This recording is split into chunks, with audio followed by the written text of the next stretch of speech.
Hello and welcome to the Video Game AV Club? Question mark. Yes, that is what we are calling it. Yeah. I tried to think of something that was like, oh, we're watching movies and TV shows based on video games. So I don't know, I didn't want to call it movie and TV show club. That sounds too That's long. a little long. So we're at the AV, audio AV, visual. audio visual. The club that lets you use the VCR player.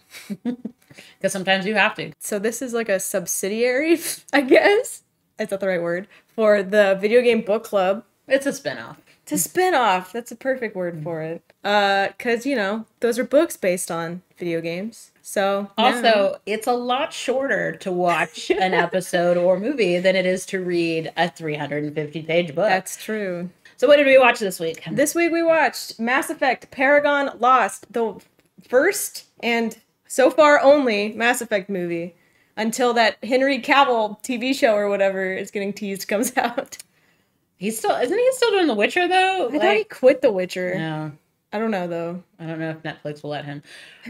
This is an anime. It's made by Funimation and Production IG, which is the studio that made the Ghost in the Shell TV show. So, match made in heaven. Also the writer of the Clone Wars, as it says on the back of the DVD. And there are some very familiar Funimation voices. Yeah, you got not Freddie Prinze Jr., who is James Vega. Freddie Prinze Jr. is our main character. He is a face and voice actor. Yes. We have, your Vic Mignognas, your Todd Hapercorns, your Laura Baileys, your Travis Willinghams, your Eric Vales.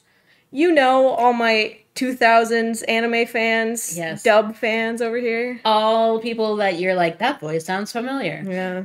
It's really like in theater class where they all hire this or have the same kids play the leads in all the school productions, yeah. Which they just grow up and it's like the Adam Sandlers, the Sandra Bullock, they all have the same friends in their movies. The directors that like them, that keeps casting them in their things. I don't want to read the back, so I'm going to let you read I'll read the back. This came out in 2012, right? That's what it says. So the hardest thing a hero will ever do is live with the choices he makes. Fans of the groundbreaking Mass Effect franchise can't afford to miss this stunning motion picture experience born in an epic collaboration between legendary BioWare and the visionary Production IG. Mass Effect Paragon Lost, prequel to the best-selling Mass Effect 3, follows the early career of Alliance Marine James Vega, voiced by Freddie Prinze Jr., as he leads an elite special force squad into battle against a mysterious alien threat known as the Collectors. Stationed at a colony in a remote star system, Vega and his troops must protect the colonists from the alien invaders bent on abducting humans for unknown purposes. Outmanned and outgunned, Vega must rally his squad to defend the colony at all cost, even if it means making the ultimate sacrifice.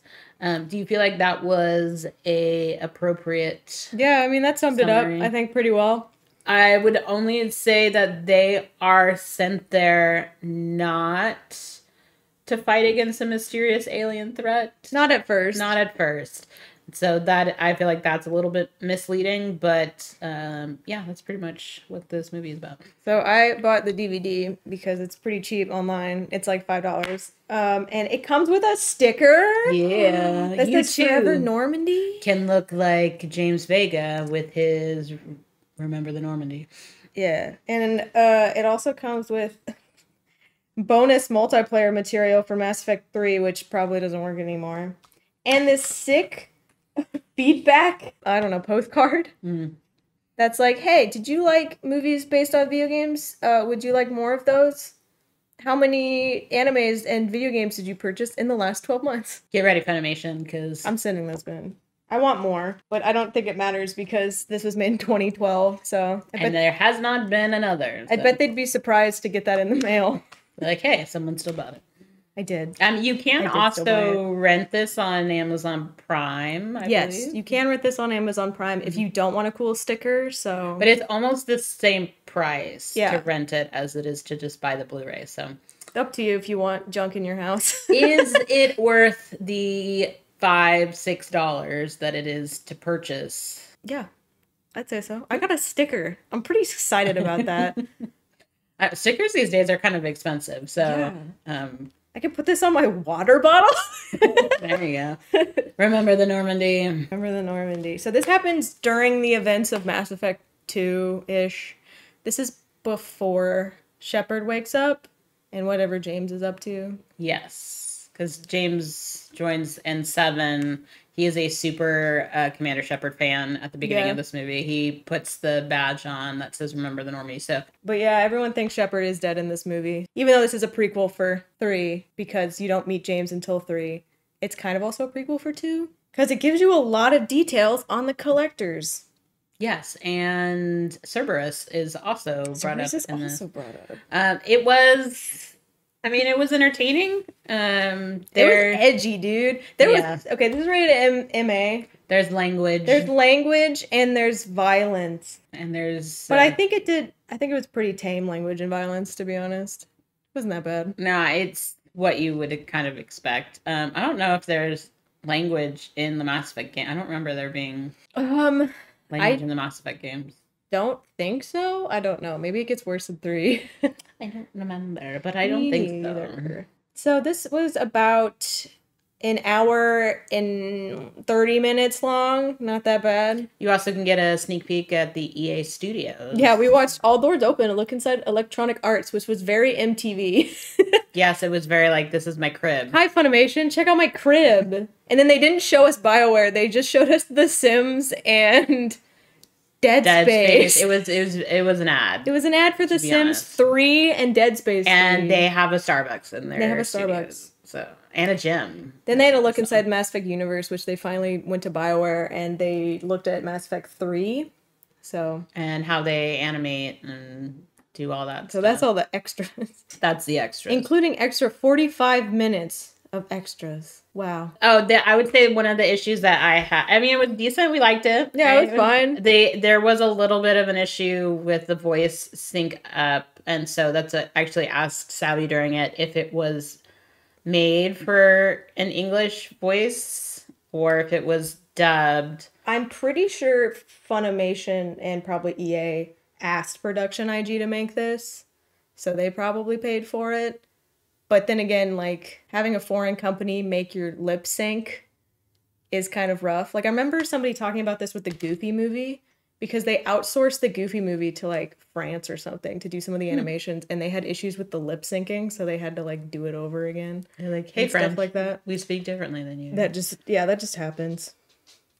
That's just a thing. It's a thing. The opening of this movie starts with sexual harassment and assault. Yeah, it does. So there's this character named Essex, voiced by Eric Vale. He's blonde and he's the biotics of the group. So this is a group of Marines. All humans. About to go down to this planet. It's like Ethel Prime. Yes. Something like that. That sounds close. And there's the Blood Pack, which is, Krogan. Mercenary group of Krogans and that other species that has the teeth. You know what I mean? You guys know what I mean. The creepy looking one. Yeah. Are attacking this human colony. So they send in the Alliance Special Marines. Forces. So Essex shoot the Krogans in the head. Touching this other Marine's butt, who's voiced by Laura Bailey. Her name is Camille. With a K. With a K. Kamille. Mm-hmm. Or Cammy for short, as we find later. Yep. Yep, he sexually harasses her and then touches her butt. And then... She's like, get over yourself. He's like, but I'm too pretty. Lieutenant James Vega's like, stop it. But not really. Mm-hmm. He's like, can you take a joke? There's the sniper of the group, whose name I always thought was Milk. It's not Milk? No, it's Milque. That's probably still Milk. Milk. It's like French, right? Yeah. Milque. The Milque. Milk is the sassy sniper, voiced by Chad Hapercorn.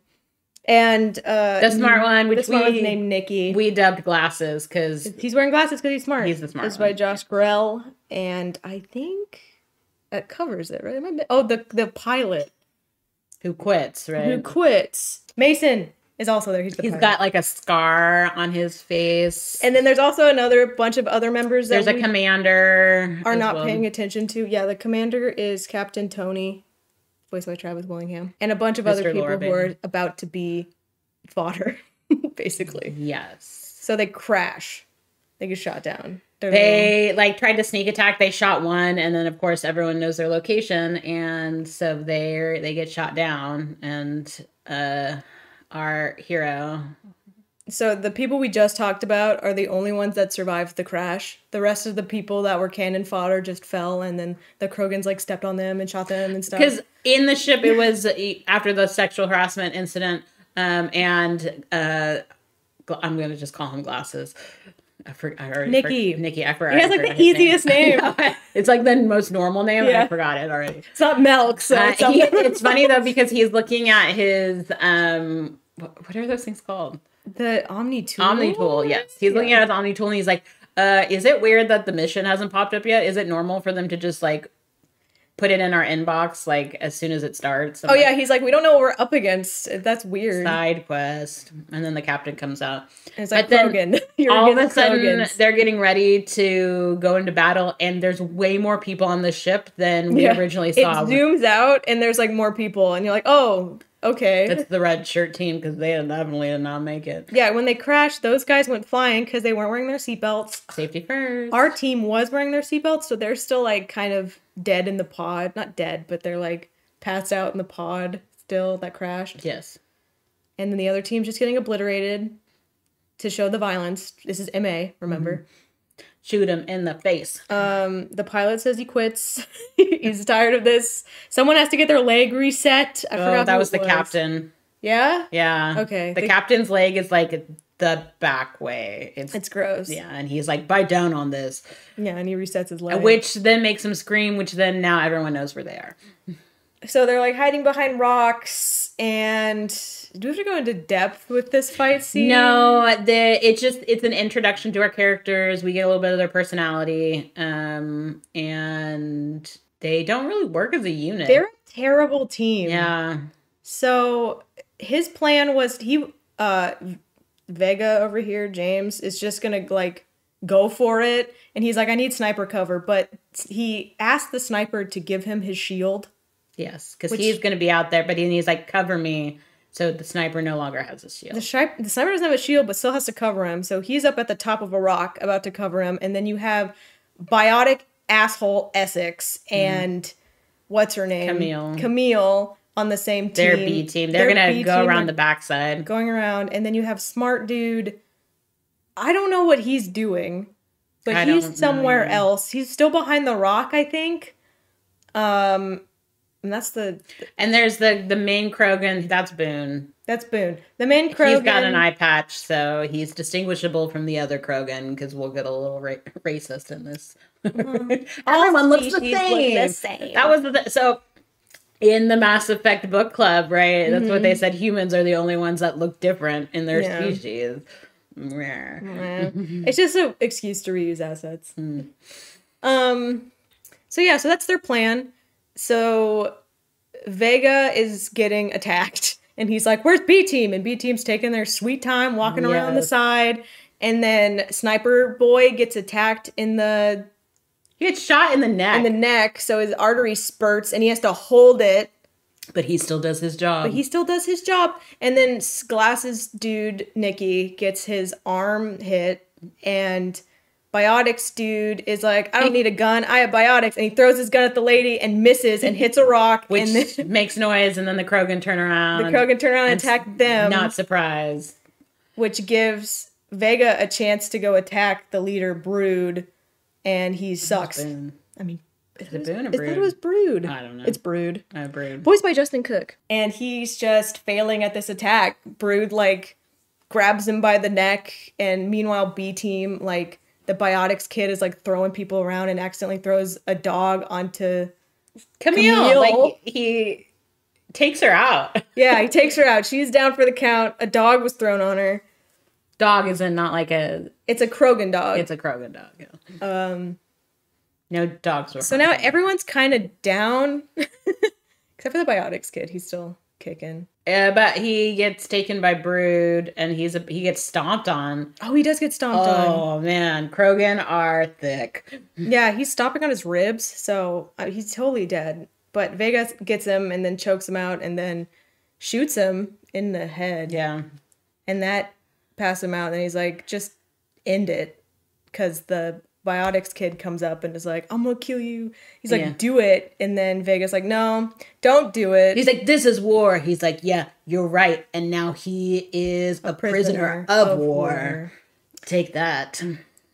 So then the team is all bleeding and But they won. And they give Vega like a button. Yeah, they're like, congrats, you did it. And he's like, yay. Where'd you learn to do that, kid? In training. And the captain's like, shut up. We don't teach that. We don't teach that. You're a hero, kid. Just take it. I guess. That was so bad. I was like, I thought they were going to get reprimanded for being a bad team. But yeah, they were really bad. They accomplished the mission. They saved the colony, and their reward is to stay at the colony, because he's like, we're special forces, not babysitters. Yeah, and like, too bad, this is an important colony. Bodyguards, and they're like, nope, just you guys, just stay there. So he's like, fine, I guess. So they were staying there for 2 years to help rebuild. Later. To help rebuild the colony. And they like are putting a massive cannon. Yeah, on this colony 2 years later. Put a fat cannon on it. And we meet a little girl. Her mom was one of the defenders of the colony. Mm-hmm. And there's an Assyrian. Asari. Called Tia? Treeya. Tia. I don't know. It's voiced by Monica Rial. She's the only like alien there. Yes. Because it's a human colony. And she's a doctor. She's doing research on the Protheans, which is she's the Liara of this group. Yes. And James Vega's got a little bit of a crush, but they have nothing to talk about, nothing in common. Yeah, because he's a stupid military boy, and she's a smart research lady. Does not like him at all. No. So there's this, I'm going to skip a bunch of stuff that doesn't matter, but... There's this weird dude with glasses who... he drives the Mako. He's like a delivery dude. Yes. Around. He wears glasses. He's important. His name is Messner. Mesner. Mesner is voiced by Vic Mignon. There's this weird flower that they found somewhere. Something is blocking a signal, or sending out a signal, or something about a signal. And so they're like, go take care of that because it's messing up our system. And so the entire team... The whole team plus the scientist. And Mesner, because he has to drive the Mako, I guess.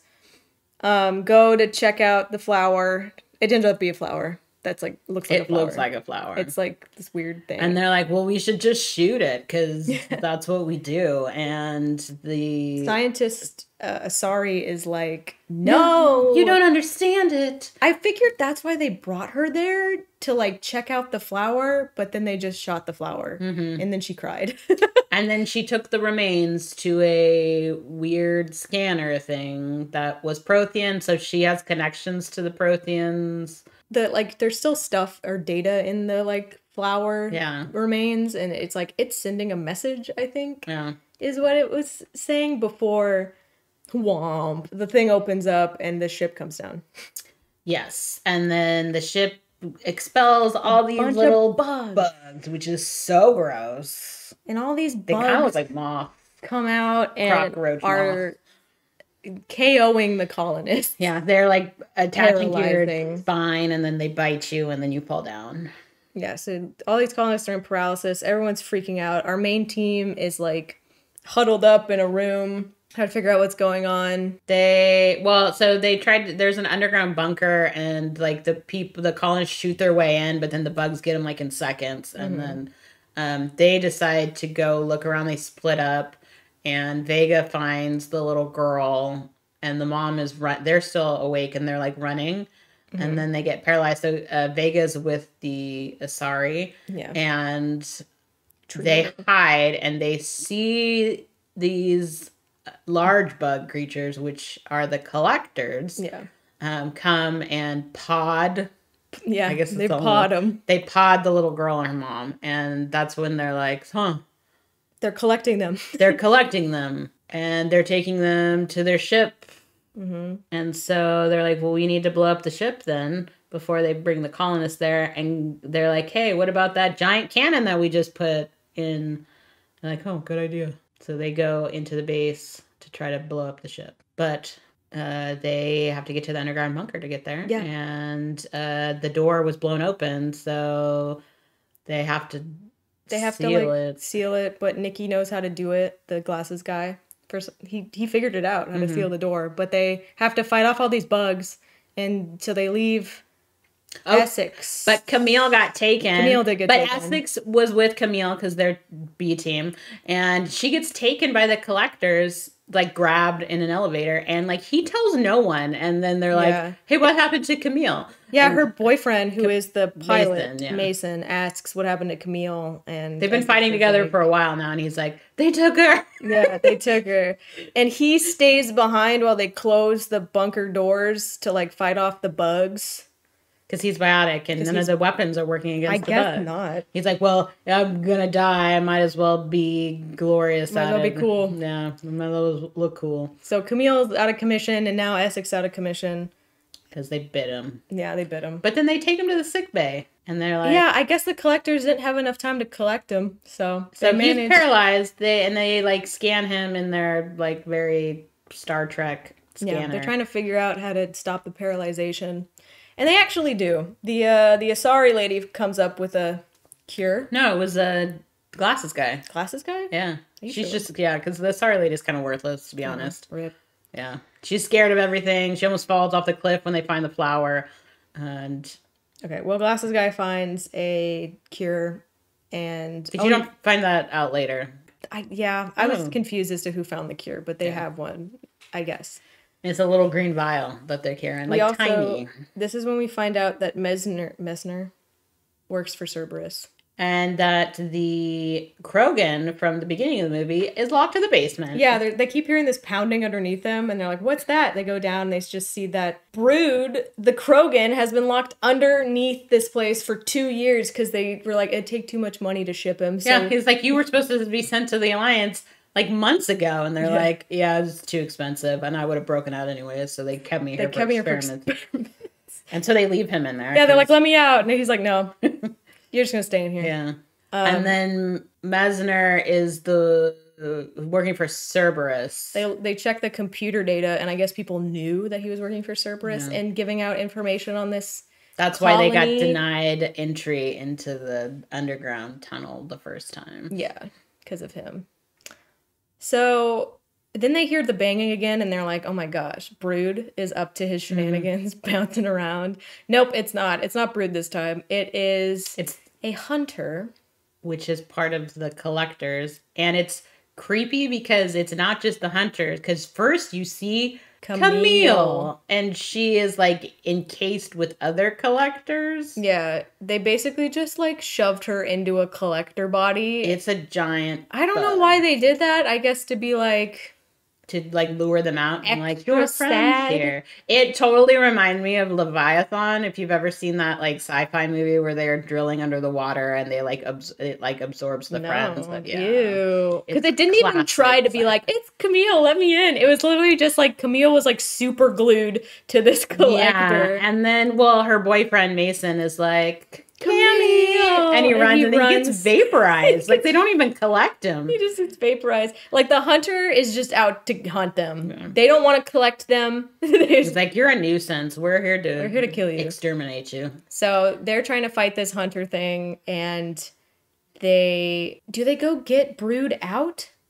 They do later. That's when Essex shows up. Because he's biotic, and he's like, oh, he kills the hunter, and he's like, oh, you're... Yeah, Essex is awoken. Yeah, and he's like, it worked. It was Nikki's cure. And then they steal a ship, don't they? Yeah, so I think that's Brood's ship, because all of his guns are on there. So they go get Brood, they're gonna fly in the ship. The cannon didn't work, it was deflected. Mm-hmm. And so the collectors have brought all the humans on the ship. And so they're like, oh, crap. Now we have to go get the people. Yeah. In this tiny, tiny ship. They're not going to fit everyone in Brood apparently had a ship still from 2 years ago. Yeah, that's impounded, I guess. With all of its weapons still on it. Mm-hmm. Why they didn't... I don't know. Yeah. If they're doing experiments on him, but not searching the ship that he was in. Because they're like, we need guns. And he's like, don't worry about it. I'm Krogan. We have a lot of guns. So they take Brood's ship and they shoot a hole into the collector's ship, and they go inside. Their plan is to destroy the engine of this bug ship. Yeah, because they're already in orbit, and they're about to leave to go to a place that everyone's like, no one knows where the collectors live. They have subtitles for the collectors that go too fast for what they're saying. Yeah, we had to I read the first line, and then we had to rewind it so I could just read the second line of them. That was the part I was confused on, because I was like, how'd they get on the ship? Turns out they shot their way through. Mm-hmm. And the collectors didn't know anything about it, which was kind of weird. You'd think that you would know if there's a hole in They the just ship. didn't expect anyone to even try that. Yeah. And then as the collectors are leaving, they like laser the planet, so the colony is destroyed. Yeah. So you have Messner and Brood are flying the ship, and they have to go to the quarry. Everyone else is on the top to shoot, fighting the collectors who are attacking their ship as they go. Oh, we forgot about the what?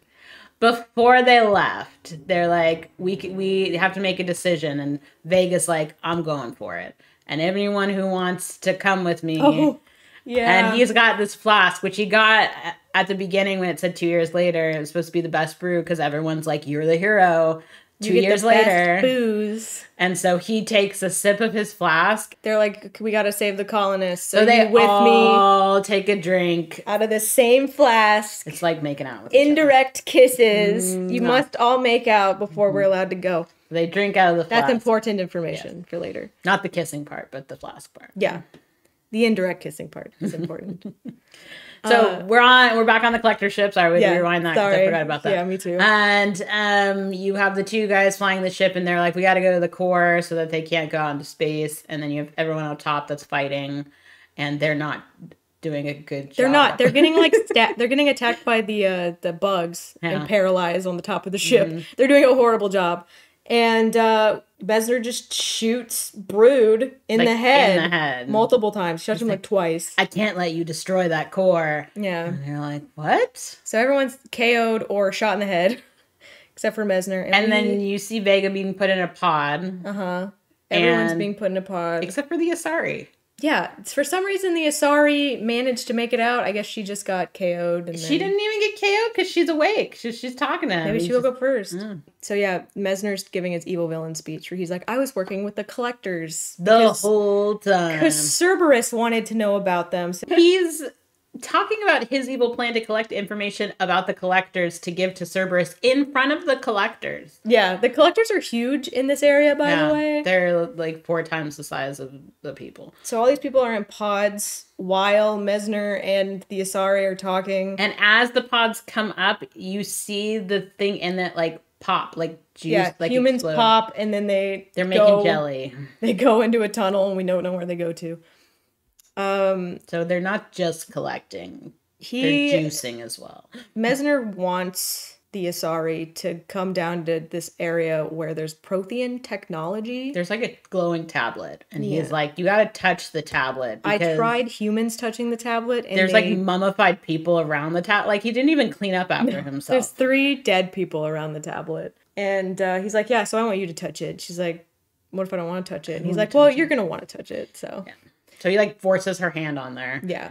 And she gets the Prothean flashback that the collectors are actually the Protheans that the Reapers took and turned into their mindless bug slaves. Yes. So they were originally on the colony. The Reapers come. They collect them. The original collectors are the Reapers, who then turned the Protheans into collectors. Yes. The original collectors. If that made any sense. The Reapers came, they took the Protheans, and they made them into collectors. So the Protheans, but the Protheans have been gone for years. For years. But then the reason he's like, I need more. And so he like forcefully, again, pushes her on the glowing tablet. And then we find out that they're collecting humans and juicing them in order to make more Reapers. Yes. You wouldn't have learned this like this early on.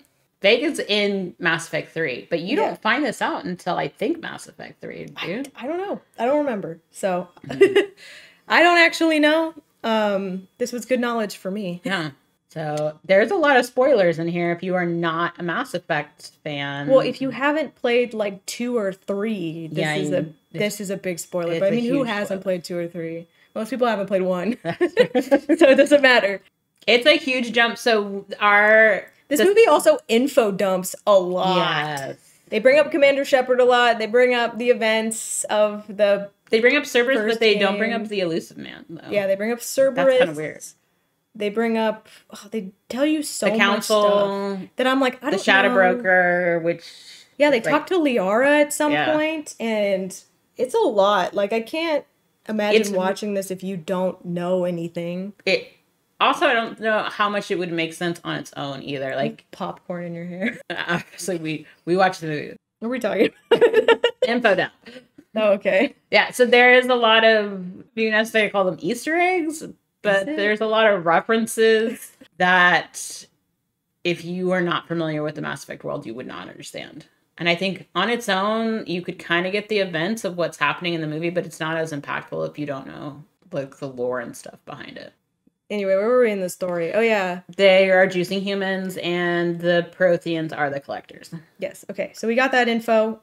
He recorded it on his bracelet. Yes. He's got some snazzy accessories. Yeah. So he has all the info that he needs. He's like, this is what I've been doing undercover this whole time. Now I can give it to Cerberus. Anyway, back to A-Team. So Vega wakes up, and he uses a knife to jimmy his way out of the pod. And then shoots the collectors with their own guns and knocks them over. Then the rest of his team wakes up and they're like, why are we awake? And they were out of the pods, yeah. Yeah, they managed to knife their way out of the pods. They're like, we have to wake up all the humans. Yeah, why are we awake? And they're like, oh, remember that gross booze I shared with you? That had the antidote in it. Yes. We also clever. Have a little bit of the antidote left, which they put into like a gas. It was like an aerosol. They had a lot. It feels like they had a lot left. Yeah. So in the tiny vial that everyone used. The room that everyone was in, and it woke everyone up, including like the little girl and all that stuff. They wake them up without a plan to get them off the ship. The ship is still leaving. The ship is still there. Like, they're waking everyone up. They're opening their pods. They're just all hanging out. You don't know how to get out of here. And then the elevator goes up, and Brood is bleeding and dying on the elevator. Yes. And Vega goes up to him and is like, is there anything I can do? And he's like, take this. It's my energy. Oh, because he needs it for Essex. I take my energy USB drive. USB drive. So that your biotic guy can still work. Yeah. So then he dies. And then Brood. It's like the second time he got shot in the head, too. Like, you would think that he might survive. Krogans are strong. Okay, what happens next? Then we go back to Mesner and the Asari, and they're in front of the collectors. Yeah, the collectors show up, and they're like, so, Mesner, you're no longer useful to us. Get in the pod. Yeah, people are waking up, and it's all your fault you brought them here. And he's like, that's not my fault. Like, I did what you asked me to do. And he's like, our contract has ended. Yeah, they're like, in the pod. And he's like, what about the Asari? And they're like, well, she's an Asari, not a human, so she taint her DNA is not what we need. So, no. And then he's like, well, take her anyway. And then he pushes her into the pod. And she steals his bracelet. And they ship her off anyway, because they're like, whatever. But they eject her from they're like, we don't want her DNA. So they eject her from the ship, and she's in her pod. And somehow she can talk to Vega. Yeah, they have a comm link or something going on here. And so he's like, where are you? And she's like, I'm in space. Hurtling towards the planet. As is the ship. And there's a bigger ship that... I love this part because the sniper guy, he's like, how are we going to get out of here? And Vega's like, I heard a rumor that you went to pilot training. And he's like, yeah, I sucked, which is why I didn't finish. And he's like, guess what? You're flying us out of here. And then the pilot's like, fuck no. And they're like, well, you have to. So they throw him onto the ship and they're like, get it going. And he does. He's piloting the ship. They leave Essex, though. Now, Essex and Vega are fighting there's a hunter that comes to fight them because Vega then runs into Mesner because they're fighting all these. And Mesner shoots Vega. Then Vega stabs because he's got Mesner, the knife. And is like, I need your bracelet, don't die. And then he runs off. But he's like, where's the thing? And the Asari is like, I have it. But then Mesner also has like glasses that he's connected to. There's like a link to something. I think he was talking to Cerberus, Probably. which was weird and not explained at all. Nope. But he's like, oh, I have to go get that Asari lady, which I have a crush on. So yeah, hold on, we're coming to get you. And then Essex is fighting the hunter, and he's not doing very well. No, he gets stabbed and then he gets impaled. Yeah, he gets impaled by the little best tendril line of the movie. I thought it was a good line where he was like, collect this, and then just freaking explodes himself. He just explodes. Also, the glasses guy dies. Oh. He dies earlier. Yeah. I forgot we didn't talk about Nikki dying.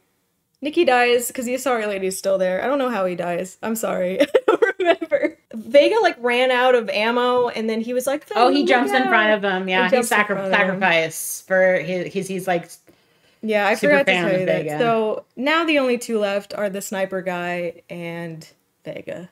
And so he comes and he picks up Vega, and then the Asari is like, we're both crashing into the planet. Both the ship, which has hundreds of colonists, and his wannabe girlfriend. His wannabe girlfriend with all the information. And she tells him the information he needs to know. Yeah, she's like, the Prometheans are the collectors. Like, tell the council. Alliance. Yeah, the Alliance. He has to make a choice, and he is having a panic attack in the shuttle. The pilot slamming everything. Is like, make a decision. Who are we picking up? Okay, time's running out. He's got to pick up the people. Are we picking up all the people, or are we picking up your wannabe girlfriend? Like, make a decision here, dude. And he's like, I can't make a decision. And he's like slamming his fist and crying and like not making a choice. And then it whites out.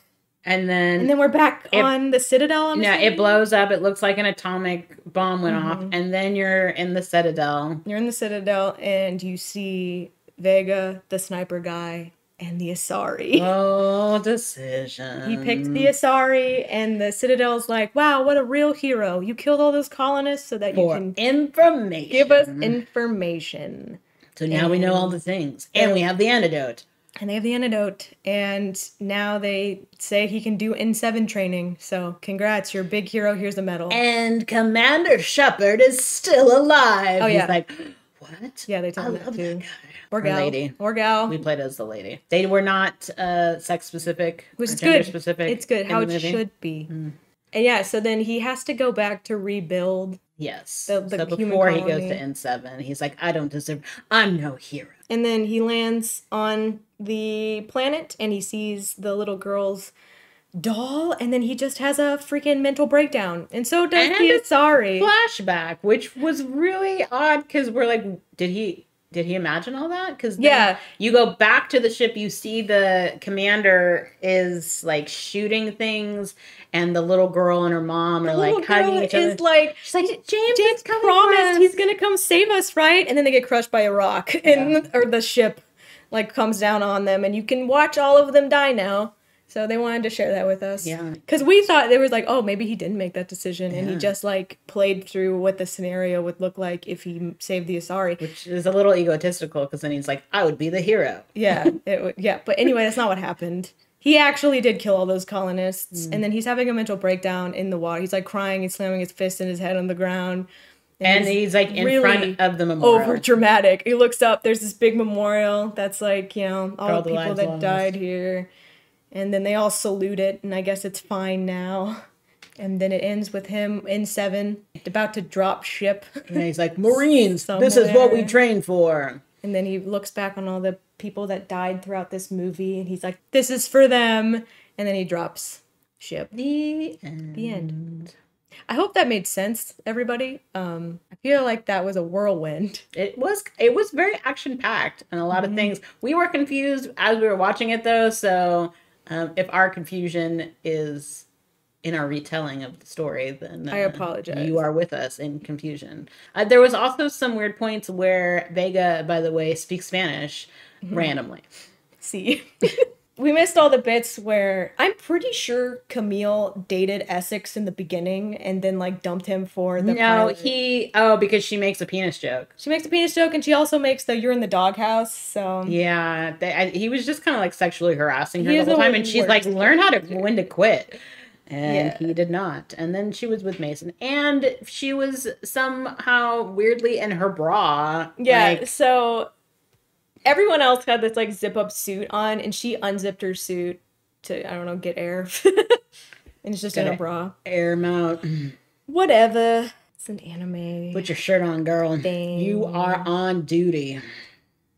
Yeah, so that was the movie. Paragon lost. He lost his Paragonness, James Vega. Yes, he did. He's no longer a Paragonian so in the town of Paragon. Should he have saved the colonists? So here's what confuses me. I don't think he could have saved the colonists.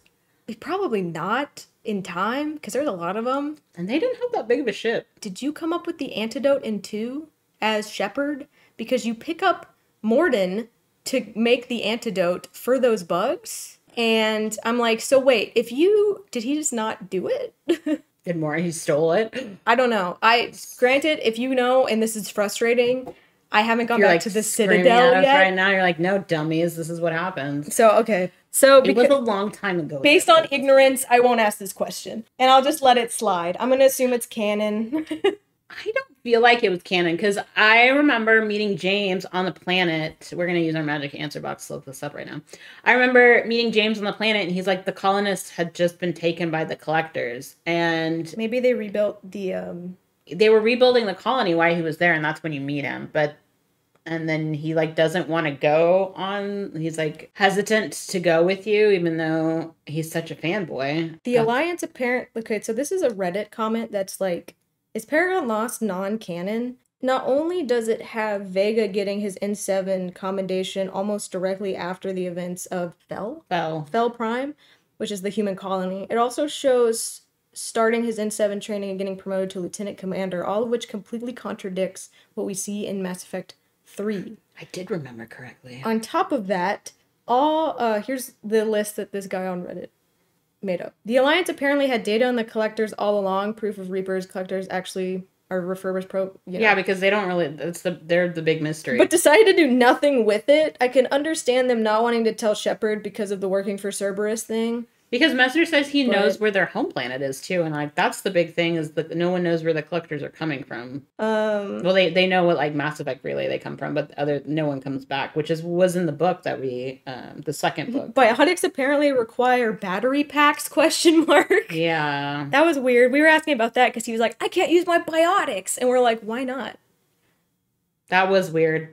That was strange. I think, though, some people, because the red sand in the book gave you somewhat biotics, but temporarily. And I think some people's suits could also be biotic, but it is a genetic.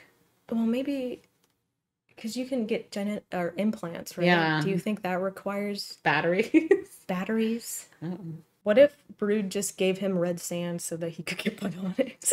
He's got the drugs. I don't know. Collector ship with reflecting shields. Collector ship with broadside guns. Giant prime-sized collectors. Yeah. That was weird, too. That was really weird. Because you see collectors in their normal size. I guess shotguns acting like assault rifles, but I'll let that pass. I know people who don't let the gun stuff pass, but whatever. It's sci-fi, it's fine. Multiple ammos from one gun. Battery packs are one of the most egregious non-canon things I saw in the film. I feel like Morton did solve the insecticide thing, now that I'm thinking about it. Pretty sure that's what happened, so I'm very, very confused. I'm trying to see if it is canon. It's probably not. I'm gonna say this movie's not canon. There's, like, too many things. Everyone's still on the biotics need fuel cells thing.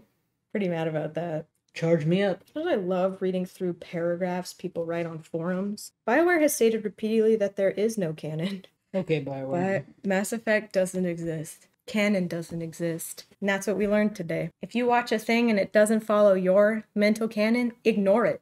It doesn't matter. That's all I have to say about that. It is. It's like a little bit of something. I mean, it's made for fans. I don't think it's made for the general public. I think you do need to know a little bit about Mass Effect. But then at the same time, if you know too much about Mass Effect, you're going to be that person. You're going to be annoyed. Shouting at the TV screen, "Nuh-uh, you don't need batteries for that." Yeah, and then if you're just, I don't know who this movie's for. I'm going to give it like a 2 stars because I'm probably not going to watch it again. Well, we had to watch parts of it more than once to understand what was going on, but it's not a bad movie. No, but it's and also not a great movie. I had questions while I was watching it. I had questions and afterwards. No answers. And Mass Effect doesn't exist. Probably. It's all just a massive hallucination that we all had. It's a collective hallucination then. We're all there together. Down the rabbit hole we go. So yeah, this is our first episode of the AV Club. I don't have anything else to say about this movie. So thanks for listening as we try to recall and discuss this movie. We decided to watch this one because we read the book. They seem like they happened before Mass Effect 2. Or like during the beginning of... Because even the book that we read, which is the second one in the series, it took place like I feel like at the beginning of 2. And this one I also feel like takes place at the beginning of 2. So Shepard's like doing her thing or his thing, your preferences. While the events are taking place. Yeah. Because there's not that much time in between. And it's a big universe. So watch it if you feel like it. If you want to. But be warned... It's not fully canon. It's somewhat enjoyable. It's action-packed. Action-packed. Vega was really weirdly shaped as well. There was some things that I was like, that looks weird. It's anime.